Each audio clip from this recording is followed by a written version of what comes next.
Nottingham, West Indies coach Stuart Law is looking to the remainder of the One-Day International series against England to help him build a settled team ahead of next year's World Cup qualifying tournament.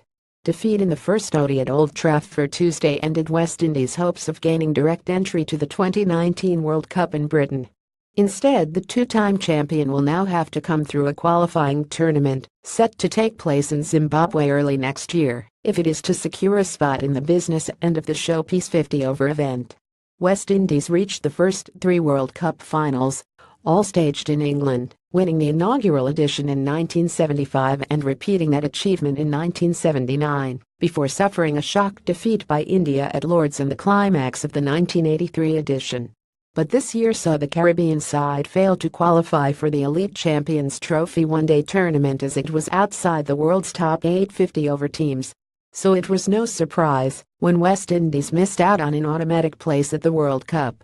Following a washed-out second ODI at Nottingham's Trent Bridge Thursday, Law's men only have 3 more matches in England, starting with Sunday's fixture in Bristol, and a 3-match ODI series in New Zealand scheduled before the qualifiers. Our plan is to go to Zimbabwe next year with a settled team, a team where everyone knows their roles and what they want to achieve, Law told reporters at Trent Bridge. It's a balancing act. I'd like to go to New Zealand with a team which is pretty settled before the qualifiers, the former Australia batsman added. Chris Gale, who suffered a hamstring injury while warming up at Trent Bridge, and fellow senior batsman Marlon Samuels returned for the limited-over leg of West Indies tour after missing the preceding 21-test series loss. Meanwhile, spinner Sunil Narine could come back into the ODI side as well. Narine was named man of the match in the West Indies win over England in the lone T20 International of the tour at Chester Street Saturday, as they repeated their World T20 final win against the same opponents in Kolkata last year. Narine, however, has said he wants to play domestic one-day cricket before returning at international level. His last ODI was 11 months ago. Sunil Narine showed his class in the T20. He stated he wanted to get some 50-over cricket in, which is fair enough, but if he decides he wants to give Otis a go, he'd be one of the first picks with the spin he provides, said Law.